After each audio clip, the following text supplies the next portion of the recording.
আমি এখন flight lieutenant মরহুম মোহাম্মদ তৌকির ইসলাম বিডি 10182 জিডিপি এর সংক্ষিপ্ত জীবন বৃত্তান্ত বর্ণনা করছি। ফ্লাইট লেফটেন্যান্ট মোহাম্মদ তৌকির ইসলাম 9 নভেম্বর 1997 তারিখে রাজশাহী জেলার বোয়ালিয়া থানাধীন সপুরা ছয়ঘাটি গ্রামে এক সম্ভ্রান্ত মুসলিম পরিবারে জন্মগ্রহণ করেন। তার পিতার নাম মোহাম্মদ তহুরুল ইসলাম এবং মাতার নাম মোসাম্মদ সালেহা খাতুন। এই মেধাবী কর্মকর্তা 2014 সালে পাবনা ক্যাডেট কলেজ হতে এসএসসি ও 2016 সালে একই কলেজ থেকে এইচএসসি পরীক্ষায় সফলতার সাথে উত্তীর্ণ হন। তিনি 2020 সালে Bangladesh university of professionals BUP থেকে বিএসসি অ্যারোনটিক্স ডিগ্রি অর্জন করেন।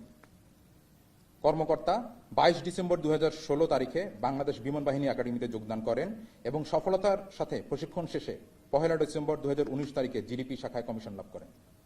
তিনি চাকুরিকালীন সময়ে বিমান বাহিনীর বিভিন্ন ফ্লাইং স্কোয়াড্রন যেমন 15 স্কোয়াড্রনে পাইলট, 35 স্কোয়াড্রন পাইলট এবং অ্যাডজুটেন্ট হিসেবে দায়িত্ব পালন করেছেন।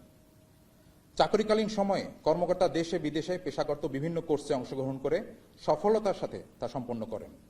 তিনি বাংলাদেশ বিমান বাহিনীর 11 স্কোয়াড্রন হতে বেসিক ফ্লাইং ট্রেনিং, 15 স্কোয়াড্রন হতে basic jet and fighter conversion course, aeromedical institute হতে ফিজিওলজিক্যাল ট্রেনিং কোর্স এবং physiological indoctrination course, school of security and intelligence হতে officers basic air intelligence course, Bogura radar unit হতে electronic air warfare course, school of physical fitness হতে watermanship course ও বিমান বাহিনী academy হতে potential flight commander course কৃতিত্বের সাথে সম্পন্ন করেন।